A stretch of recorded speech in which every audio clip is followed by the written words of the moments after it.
And joining me now is Republican Congresswoman Liz Cheney of Wyoming, Vice Chair of the Select Committee, investigating January 6th. Welcome back to Meet the Press. Great to be back with you, Chuck. I don't want to presume anything, but is your #1 issue threats to democracy as a voter? It is.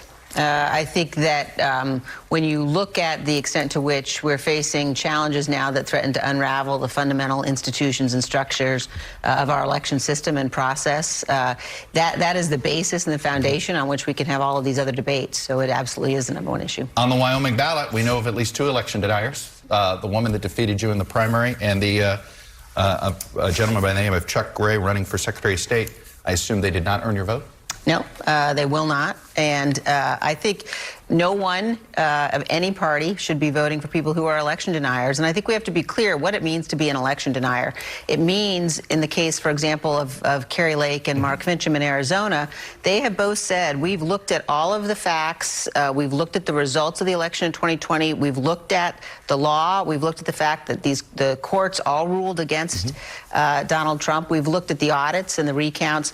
We are willing to ignore all of that. And we are saying we would not have certified that election. They're telling you that they'll only certify an election they agree with. And there's not much graver threat to the democracy than you can imagine than that. I want to play for you something. You brought up Kari Lake. I want to play for you. Virginia Governor Glenn Youngkin was campaigning with her. He was specifically asked by my colleague, Garrett Haake, about your critique of Republicans that were campaigning with Kari Lake. Here was his response. I believe that every state deserves a Republican governor, and Arizona deserves another Republican governor.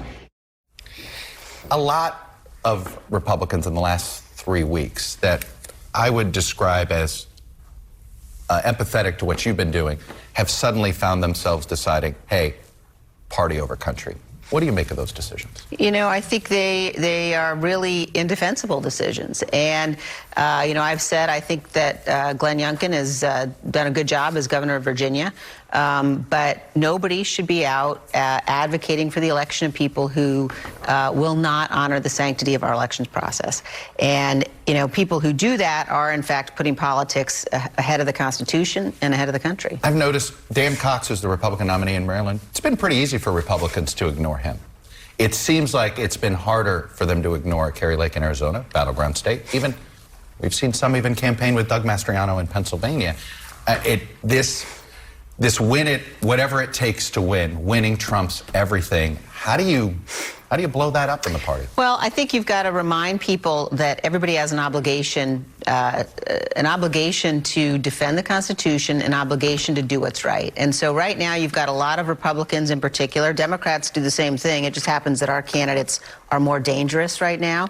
But you have got a lot of Republicans who are saying, you know what, I'm going to ignore the threat posed by a former president who attempted to use force to to overturn an election, to stop the count of electoral votes.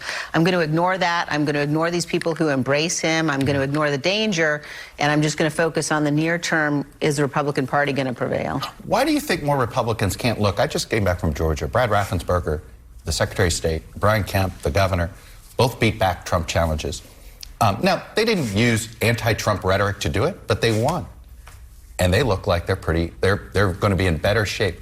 Why do you think other Republicans can't look at that and say, oh, it's good politics, not bad politics? You know, my hope is that ultimately our party will come back to that. I think it may take a couple of election cycles to do that. But I think, you know, people need to understand they're not bystanders. They're accountable for their actions. The people who are excusing and appeasing and enabling are also responsible for the impact of that. And words matter. And when you support and endorse somebody who said that they only will honor results if they win, then you are responsible and accountable for that.